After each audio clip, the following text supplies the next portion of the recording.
Welcome back, everybody, for another deep dive with us. Today we are heading way back to ancient China, to the spring and autumn period. And going to be looking at the early life and career of Confucius. Yes. But not the Confucius you might find on those, inspirational posters. Right, exactly. This is going to sound a little different. Yeah, we're diving into a lesser-known chapter of his life using this really interesting lecture transcript and some additional reading we did on the aristocracy of that era. Okay. And I think people will be surprised to find out what the revered philosopher's very first job was. Okay, now you've got to spill the tea. Okay. We're talking about Confucius, the guy whose wisdom shaped Chinese thought for centuries. Yeah. What could be so surprising about his early career? All right, so picture this China, 771 to 476 BC. Okay. A time of warring states, powerful noble families, Yeah. constant power struggles. Into this world enters a young Confucius, and his first job is a humble clerk managing warehouses and livestock. Wait, hold up, a clerk. Like counting sheep and bags of grain. That doesn't exactly scream philosophical mastermind to me. Right. It's a far cry from, that image we have of the sage dispensing wisdom from like a mountaintop. Right. But to really understand Confucius, we need to understand the world he lived in. Okay. So, starting with the political landscape. Okay. Really powerful families called the Three Huan, Okay. who basically controlled the state of Lu. So, kind of like powerful mob bosses, but with better manners. Well, not quite mob bosses. Oh. They were descendants of Duke Huan of Lu, and over generations, they divided the state's land amongst themselves. Okay. You had the Ji family, the Meng family, and the Shu family, each with their own power base. Okay. The Ji family held the most sway, followed by the Shu, and then the Meng, who were, let's just say, not having the best time. Now, this is where I need some serious clarification. Okay. Confucius had a connection to the Meng family. Yes. But instead of helping them out, he goes and works for the Ji clan, the top dogs. Yeah. What's up with that? It's a move that really makes you think about ambition and loyalty in that era, right? Even his rival, a guy named Yang Hu, who also had ties to the Meng family, Oh, wow. chose to work for the Ji clan. Okay. So it seems like opportunity trumped family ties even back then. Wow. What does that tell you about the pull the Ji family had? I mean, if even your rivals are jumping ship to join them, Yeah. they've got something going on. Exactly. But let's get back to Confucius and this junior clerk gig. Okay. We're talking ancient China here. What did that actually entail? Was he like an ancient accountant with a side hustle in animal husbandry? Pretty much. Yeah. Think of it as being in charge of a large estate. He was responsible for keeping track of grain stores, managing the livestock. Right. Basically ensuring that this part of the Ji family's holdings was running smoothly. Not exactly the stuff of, philosophical debates, right? Okay, I'm starting to see why this isn't the Confucius story everyone knows. Right. But I am genuinely curious. How would this kind of job have been perceived back then, especially for someone who'd later be considered a wise sage? That's a great question. Yeah. You have to remember, this is a society obsessed with status and hierarchy. The sources contrast Confucius with someone like Ran Kui, who was born into the aristocracy. Okay. For Ran Kui, this kind of job would be unthinkable, almost insulting. Wow. But for Confucius, it might have been a different story. So was he maybe seen as a bit of a trailblazer, someone willing to roll up his sleeves and get his hands dirty?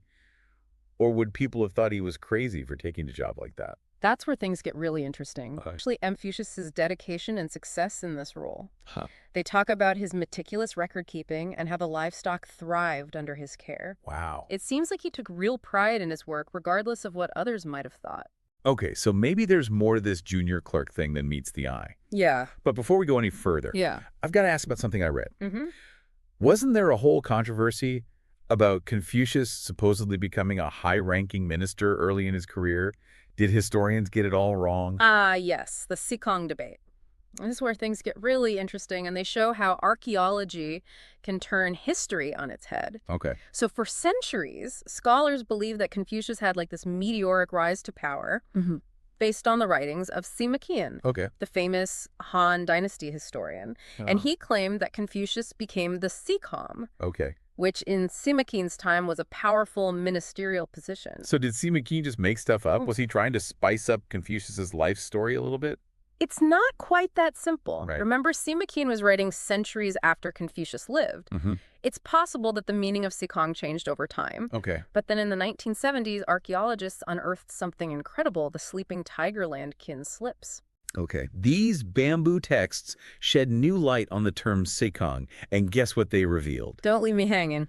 What did these ancient bamboo texts say? The term Sekong wasn't just reserved for high-level government positions. Okay. It was also used for lower-level administrative roles, even within private estates, like the ones owned by the Ji clan. Oh, okay. So Confucius's Sekong role was likely much closer to his junior clerk duties than to a powerful minister. So no overnight success story for Confucius. Right. Just good old-fashioned hard work and a healthy dose of accounting skills. And this discovery really makes you think, doesn't it? Yeah. If Sima Qin misinterpreted this detail, what other parts of early Chinese history might need a second look in light of new archaeological discoveries? That's a great point. History is always being rewritten as we learn more. Exactly. But to fully grasp what Confucius's early job meant for him, we need to understand the system he was working within. Yes. The lecture transcript calls it the military fief system. Yes. And makes it sound like the backbone of the entire aristocracy. You could say that. Yeah. It was the glue that held this complex social structure together. Okay. Imagine it like a set of those Russian nesting dolls,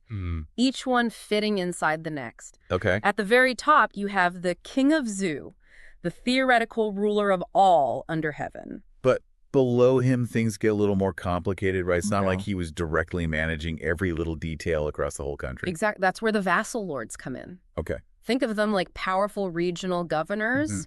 They ruled individual states, and while they owed allegiance to the king, they had a lot of autonomy. Okay. They commanded their own armies, made their own laws, and were constantly jockeying for power and influence. So kind of like mini kings within their own territories. Yeah. But they still had to answer to the big guy, right? Absolutely. They owed military service to the king, Okay. meaning they were obligated to provide troops and support in times of war or conflict. It was a delicate balance between independence and loyalty. And then we have the dafu, right? These are the high-ranking nobles who basically served as the vassal lord's right-hand men. Kind of like a cabinet, but with fancier rows and a lot more swords. You could say that they received land grants from the vassal lords in exchange for their loyalty and military support. They also held positions of authority within their respective states, advising the rulers and wielding considerable influence. Okay, so we've got the king vassal lords and the dafu. And then at the bottom of this aristocratic pyramid, we finally reach Yes. the shi, The Shi. which is where our friend Confucius comes in. Exactly. The Shi were the rank and file of the aristocracy. Okay. They formed the backbone of the military forces and held various administrative and managerial positions, often serving the dafu directly. So it's this intricate web of obligations and relationships that defines the spring and autumn period. But what's fascinating to me is that this whole system seemingly worked without a huge centralized bureaucracy. Right. Was it really that simple? It's remarkable, isn't it? Yeah. Efficiency of the military fief system. There was no need for a complex administrative structure or a standing army. Sure. Each level of the hierarchy took care of itself, relying on personal loyalties and obligations rather than intricate legal codes or government institutions. And the sources actually draw a parallel with the feudal system of medieval Europe, Yes. pointing out the similarities in social structures and how both systems relied on a relatively low level of social development to function. Yeah, it's a great example of how seemingly disparate cultures can arrive at similar solutions to the challenges of governing large and complex societies. And let's not forget the importance of titles in this system. Right. We briefly touched on the Kemeling, those elite officials chosen from among the dafu. Yes. These other titles for vassal lords, Gonhel, Bozinan, they sound more like ingredients for a mystical potion than actual titles. You do. What's the deal with those? Those titles are a great example of how seemingly rigid social systems can have a surprising degree of fluidity and complexity. Okay. While there were some distinctions, these titles weren't strictly hierarchical. So you're saying it wasn't as simple as saying one title automatically outranked another. Right. There was more nuance to it than that. Exactly. The context to the individual's achievements and even their personal relationships with other nobles all played a role in how these titles were perceived and how they influenced social dynamics. Okay, so it's not just about the name. It's about what you've done and who you know. Right. Sounds familiar. Exactly. But there's one title that clearly stood above all the rest. King. Yes. that one had to carry some serious weight. Absolutely. King was reserved for the true ruler, the Son of Heaven, the embodiment of legitimate power. And this is where things get really interesting, because as the Zhou dynasty weakened, several vassal lords started calling themselves king. Whoa.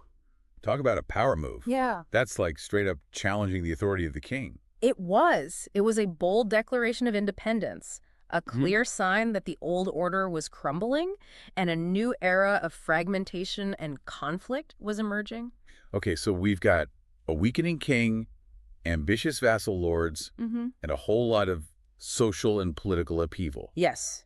But there's one last piece of this puzzle. I want to understand the concept of reserved land. Okay. This wasn't part of the fief system, right? That's right. These were lands held directly by the king of vassal lords, and even the dafu providing them with independent sources of revenue and resources. Okay. The sources point out that the decline of the Zhou kings was directly tied to their loss of control over these reserved lands. So it wasn't just about military power or fancy titles. Right. It was also about who controlled the purse string. Exactly. Makes sense. Yeah. But how did all of this impact our friend Confucius, the humble clerk, working for the powerful Ji clan? That's what we need to unpack next. Yeah. Well, you have to remember that Confucius wasn't working for just any branch of the Ji family. Right. He was working directly for the head of the clan, Okay. a young man named Ji Sunsai, Whoa. who took over leadership when Confucius was about 17. Okay, now that's interesting. Yeah. Two young guys, both in positions of authority, Mm-hmm. navigating this crazy world of warring states and shifting alliances. Right. Kind of makes you wonder what their relationship was like. Yeah. Was it a mentorship, a rivalry, or just two ambitious guys trying to make their way in the world? I wish more juicy details about their interactions. Yeah. Unfortunately, they focus more on the big mixture stuff. Yeah. What we do know is that this Ji Sunsai guy was known for being pretty ruthless and ambitious. Which probably means Confucius had to be pretty sharp Yeah. to navigate that kind of environment. Right. I mean, remember, we were talking about the guy who would later preach about ethics and moral leadership. Exactly. It really makes you think about how his early experiences might have shaped his later philosophy. Right. Imagine, instead of being surrounded by scholars and philosophers, he's dealing with shrewd politicians, power struggles, and maybe even some shady dealings. Talk about a real-world education. Right. It's a side of Confucius we rarely get to see. Yeah. But I'm still stuck on this junior clerk thing. Okay. What would a typical day have looked like for him? Was he literally counting sheep and measuring grain? Well, I'd imagine he probably had assistants to help with the day-to-day stuff. Right. So yeah, maybe he was spending time in storehouses, making Yeah. sure the accounts were accurate Right. and the grain was properly stored. And then there's the whole livestock management side of things. Okay. I'm trying to picture Confucius out in the fields overseeing the shearing of sheep Right. or negotiating the price of oxen. Yeah. It's definitely not the image most people have of him. It's almost comical when you think about it. It is. But remember, this was a rural society. Agriculture was the backbone of the economy. Right. And managing those resources effectively was crucial. So maybe this unglamorous job actually gave Confucius a deep understanding Yeah. of how things really worked, the importance of hard work, Right. and the value of everyday people. Precisely. It's a perspective you don't get from just reading scrolls and debating philosophy. Right. He was directly involved in the lives of farmers, laborers, and artisans. He saw firsthand how their work contributed to society and the challenges they faced. It's almost like an ancient internship in social dynamics. Right. It makes me wonder if those experiences planted the seeds for his ideas about social harmony and the importance of ethical leadership. It's a compelling thought, isn't it? Yeah. Maybe seeing those everyday struggles and the impact of decisions made by those in power fueled his desire for a more just and harmonious society. It's a far cry from the image of a philosopher coming up with these profound ideas in isolation. Right. This is Confucius getting his hands dirty, literally, Yeah. and seeing the world from the ground up. And it's a perspective that's often missing when we talk about great thinkers. Yeah. We tend to focus on their finished works, the polished theories, Right. and the grand pronouncements. Yeah. But we forget that they were also shaped by their experiences, their struggles, and their interactions with the world around them. It makes you wonder what other hidden gems might be lurking in the historical record, Yeah. waiting to be uncovered and challenge our assumptions about famous figures. Exactly. We dove deep into the complex social and political structures of the spring and autumn period, a time of warring states and shifting alliances, and we explored how Confucius's early experiences, especially his time as a junior clerk, might have influenced his later philosophical ideas. It's been a fascinating journey, and we've only scratched the surface. There's so much more to discover about this era and the life of Confucius. Totally. Yeah. But for now, we'll leave you with one final thought to ponder. Considering everything we've discussed today, how do you think Confucius's humble beginnings and his firsthand experience working with everyday people might have shaped his vision of an ideal society, a society based on ethics, social harmony, and the importance of virtuous leadership? It's a question worth pondering as you continue to explore the fascinating world of ancient China and the enduring legacy of Confucius. Thank you for joining us on this deep dive. We hope you found it enlightening and maybe even a bit inspiring. Until next time, keep exploring, keep questioning, and keep learning.